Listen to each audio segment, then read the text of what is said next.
The Arc Gods have smiled upon me. I did not expect to get an early copy of this book, but I did, and I am so glad. This is one of my most anticipated books of the year, if not the most, honestly. I did a video where I talked about my most anticipated books, and this wasn't the number one, it was the number two slot, but like it was neck and neck, I'm gonna be honest. And I'm so pumped that I got to read this early. Thank you very much to NetGalley and Harper Voyager for letting me have an early copy of this. The Starving Saints by Caitlin Starling. I'm a big Caitlin Starling fan. I've read all of her books. This one I think might be my favorite. I think my least favorite is maybe The Death of Jane Lawrence, which is still a good book, but that one's my least favorite because it's about straight people. And then I'll go The Luminous Dead because it's sort of monotonous. It's got one setting. It's very intense. And I don't know that I'd reread it, but it is a good book. And I'm glad that I did read it. And then I'll go Last to Leave the Room, which I really liked, which is like a cool sci-fi horror about doppelgangers and secret rooms and losing your mind. Now, I think this is gonna go number one, The Starving Saints. So this is a medieval gothic magical horror. It takes place in a castle that is under siege. Castle Aemar has been surrounded for 6 months. The people inside are barely holding out. They have about 2 weeks worth of rations left until they all starve to death. They are waiting either for reinforcements or for the king to make a military call to where they can fight against the outside forces that are holding them in, or literally for a miracle. So this book has three main characters. The first main character we're introduced to is Phosine. She is an ex-nun, mad woman, mad scientist who can do magic to an extent, but she doesn't always know how she does it. She's very disorganized, but she's sort of powerful in a way. She's been granted a lot of privacy by the king to concoct her miracles. She has done magic before. She summoned these little smoke spirit, like demon little ferrets. I don't know what they actually were, but they were little pet creatures that she has and feeds that are very much not of this world, but she summoned them somehow, and she doesn't know how. She's not like a trained scientist. She just sort of waits for the thoughts to come to her and hopes for the best. But she also cleansed the water. So they had a water supply, but it was soiled, and she invented a way to clean it. And that's a major plot point. And so the king is very pleased with her at first because he knows that she can perform miracles, and she has been toiling away at the next miracle of making food because they are running out of food. And as she makes no progress whatsoever, the king gets more and more disillusioned with her, and he assigns her to be under the watch of his like most trusted knight, Sir Voin. She's the second main character we get. She's a lady knight, a butch lady knight. She is a sort of war general, very like heavily decorated, successful battle soldier. But for the past few years, she hasn't been put to use properly, she feels. She's sort of been the king's lapdog and doing these like extraneous guard jobs. She hasn't been on the battlefield. The king isn't listening to her now. She wants to fight because she doesn't know how they're going to make it out of this castle, and she wants to get her hands dirty, and she wants to protect these people, and she wants to save them, and she wants to fight, but the king isn't allowing her to do all of that. So she's kind of pent up, but she's got the right intention. She wants to save everyone in this castle. But she doesn't really like Phosine. She sees Phosine has this whole like tower to herself, and a lot of people in the castle are cramped. So like everyone's in this castle. The king, the like knight who owns the actual castle, and then like farmers from the surrounding lands. All of the people in this area have convened into this castle to get away from the battle outside. So there's a lot of people here of a lot of different classes, and she sees that Phosine is taking up all the space. She's taking up more food rations than other people are, which she herself also is because she's part of the king's brigade, and the king has special rations and special water. But she and Phosine don't get along at first. Sir Voin doesn't actually believe in these miracles until she sees them, and she realizes that Phosine actually can do magic. Phosine is also an ex-nun, so there is like a nun faction. There's a religious order in this castle that worships the Constant Lady and her array of saints. And Phocine has sort of fallen out of favor with this group. They don't really approve of her mad scientist toilings, and she doesn't know if she believes in the Constant Lady or deserves the Constant Lady's reverement or respect or watchful eye or whatever. She's sort of at odds with her religion at the moment. And then the third main character is a girl named Trelia, who is a servant in the castle. But she wasn't always a servant. She was born a nobleman's daughter and lived a very rich life until Sir Voin killed her father for treason and basically threw her out into the woods to starve in the middle of winter. But she didn't starve. She has become very jaded over the following 5 years. She's very scrappy. She's very focused on revenge. She wants to kill Sir Voin. Sir Voin doesn't even know she's in this castle because there's so many people, and because Trelia kind of looks different now.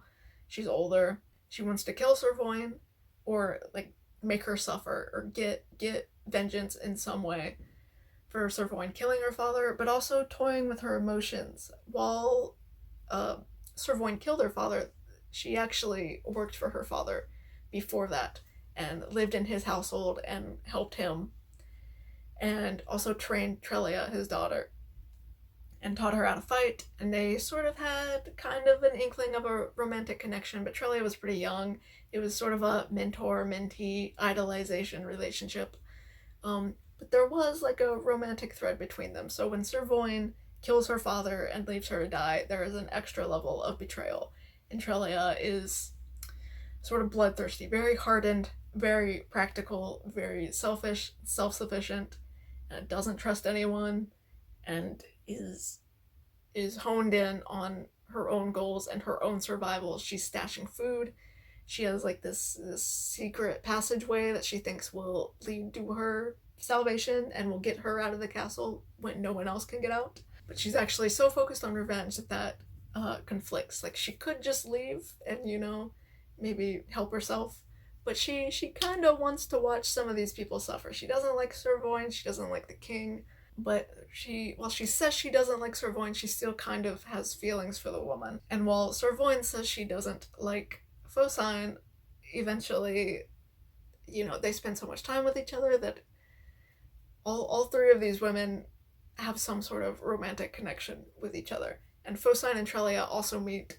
They recognize that both of them have a skill set that the other can use to try to get out, and are both very knowledgeable in very different areas. Because Phocine has the magic power and Trelia has the subterfuge and maybe an escape route, and just has her wits about her in a way that even Phocine doesn't. Phocine's very scattered and erratic, and Trelia is very determined and laser focused. So really the catalyst that kickstarts a real change in this book is when the Constant Lady and her saints show up. They just appear in the castle, and basically most people believe that it is them. It is the real Constant Lady. The gates never lifted, no one was let in. They don't look quite human. They look godly, so everyone assumes that they must be gods. Everyone except for our three main ladies, who are very suspicious. So Phocine has her questions about religion and doesn't really know that she believes this is the Constant Lady. Trelia doesn't trust anyone but herself, so she doesn't believe it's the Constant Lady.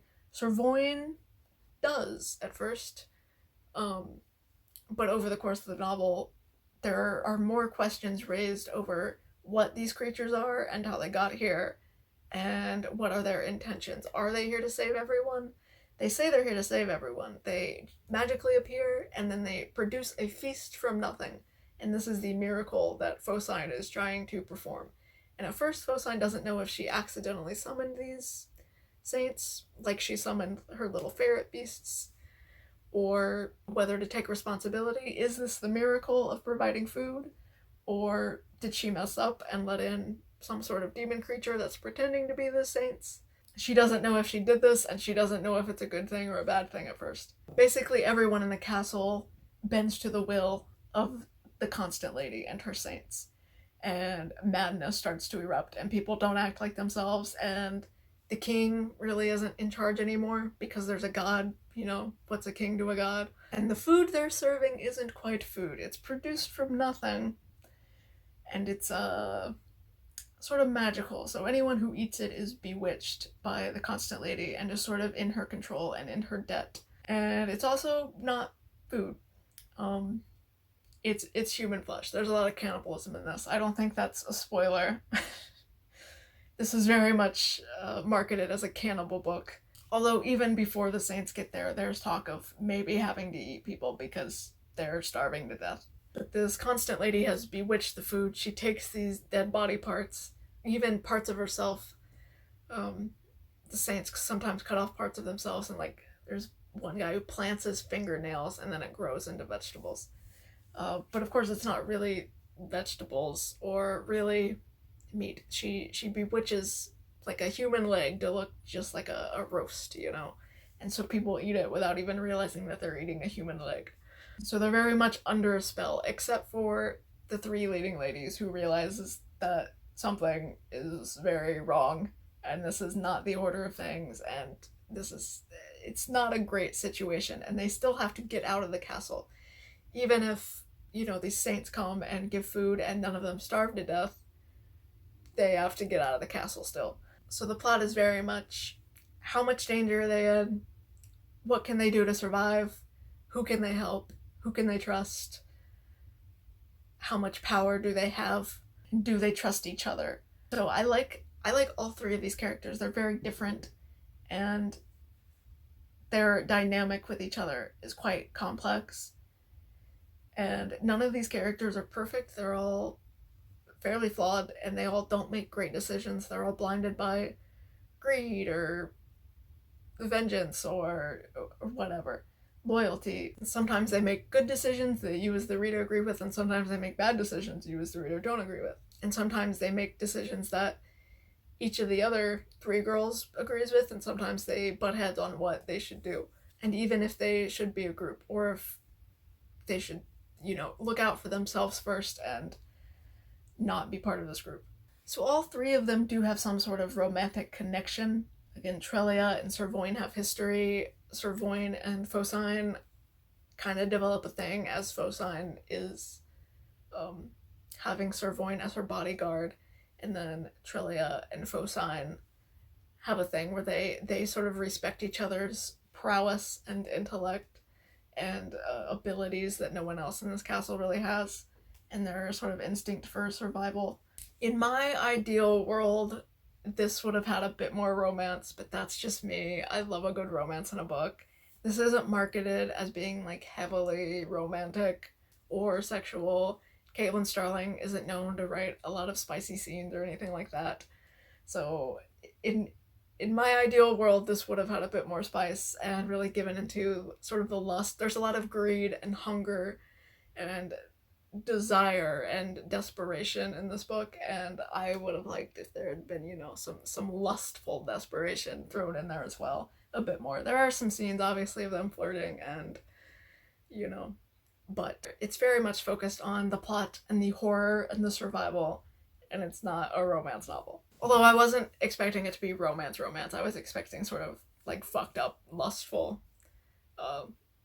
desire and desperation. But that's more toned down, which is reasonable to expect from a Caitlin Starling novel, because none of her books are about the romantic relationships in them. There's always an element of romance, but none of them are focused on the romance. It's always about the plot and the horror and the atmosphere and the magic and the sci-fi shenanigans, or, you know, whatever.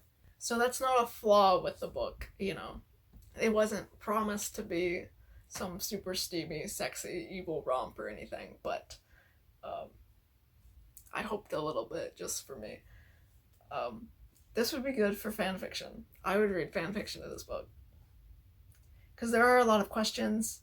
The magic system in this is very much not rigid. You don't get answers for how everything in this world works, and that's intentional because these characters don't understand how it works and have, up until this point in their lives, had no understanding that this sort of magical other world even really existed. And so the author isn't trying to give you every single mechanism of how this magical world works. So there's a lot of questions of like, where do things come from? What exactly are these? And how does everything work? And what are these creatures and how many of these creatures are there and what types, and you could have a million questions by the end of this that the book isn't interested in answering. That works for me. I don't really care. I was just along for the ride and enjoying the journey. I think this is a well-written book. I liked the characters. I liked the plots. It's very unpredictable because the rules are kind of loosey-goosey and you're sort of learning them as you go. It's you don't really ever know where this is going to go exactly. And so you're kind of just along for the ride. You just have to accept it. So when you get a new piece of information that explains some part of the magic system, or is like a weakness of some creature, or some rule for something, you just have to like accept it and go with it. So it's not a rigid magic system, but it's really atmospheric. It's really about the vibes. And I think it works for the most part. Some people really like a lot of explanation in their magic, and this isn't that. But I didn't care particularly. And I think those sort of extra questions leave you thinking about a book in a way and wondering what that works, or what else there could be, or what are they going to do after this, Are they ever going to see creatures like this again? I don't want to give too much away. I won't do any spoilers about who survives or what survives. So the magic is very vibes based, but I liked it. And I enjoyed it. It's very atmospheric. Caitlin Starling is a great atmospheric writer. All of her books are quite immersive. I think this is the most interesting setting of her books. Actually, a lot of her books take place in like one setting. Like The Luminous Dead is literally just one cave. The Death of Jane Lawrence has a couple locations, but like the haunted house and the surgery where they work, and The Last to Leave the Room takes place mostly in the main character's house. So Caitlin Starling is very good at delivering a setting and making it very fleshed out and atmospheric. She's a good writer. She's just a good writer, and I really like her books. And she has another book coming out this year called The Graceview Patient that I want to read because she wrote it. I don't even know the description for that, actually. But yeah, I just really enjoy her writing, and I think the strength of the writing can carry a weaker magic system. If you call it weak, it's not like she tried to explain it and just failed to get her point across about what was happening. She intentionally doesn't give you all of the information because these characters don't have all of the information, and so it wouldn't really make sense. So I don't think it's really a fault. It's just a preference of how you like your magic in a fantasy novel. But yeah, good book. I wish there had been more throuple shenanigans. There's not a lot of scenes where all three of the women are together, and really definitely not a lot where they're all three together in any romantic situation. They're very much fighting for their lives. So, not a romance book. Wish there had been a bit more exploration of the polyamory dynamics, but I guess that's what fanfiction's for. I would read fanfiction for this. Good book. So happy I got this. I did not expect to get this arc because I have no clout. Why would anyone give me an arc? But I'm so happy. Because I first requested this arc like months ago, and then they basically left me on red. They didn't approve or deny me. And then I got approved out of the blue, and it was awesome. It was the best day. I was so excited to read this. It definitely lived up to the hype. Very, very grateful I got to read this early. Very cool. I saw a cover of this book that had an Ava Reid quote on the cover. I was like, this book's good. You should buy this quote. I've only read one Ava Reid book, so maybe I shouldn't be a hater. But Ava Reid is not a good enough writer to deserve to be on a Caitlin Starling cover. Not gonna lie. Caitlin Starling's a way better writer than Ava Reid. Maybe Ava Reid's more popular. She probably is. In fact, I'm like 90% certain she is. But no. Someone else could have done that quote. Get a better writer, because this is such good writing, and it's so consistent. Caitlin Starling is so consistent. I've read all of her books. She has a distinct voice, a distinct style, distinct way of presenting settings and atmosphere. You can't put Ava Reid on a cover of that. Come on, man. That's just me being a hater. But anyway, I love this book. Not perfect in my eyes, but like really good and really enjoyable and just a lot of fun. And I loved getting an arc of this. That made my year. This was basically the arc I wanted most this year, and I was very, very surprised that I got it. And yeah, you're made. It's all downhill from here. But no, it's all bonus from here. I'm very happy. I don't know what they changed. I didn't notice anything like glaringly wrong. I didn't even see any typos or anything. I've read arcs with like typos and stuff that would obviously get fixed later, but I might reread this in due time, maybe a year or so, and see if I notice any differences between the arc and the published version. Because I am always curious, like what changed, and there's really no way to know unless you literally compare them side by side, which is tedious and hard to do. But this was a good book. I would reread this one. I would. I would also read fan fiction that's just about the throuple. I want more of the throuple. I really liked these character dynamics here.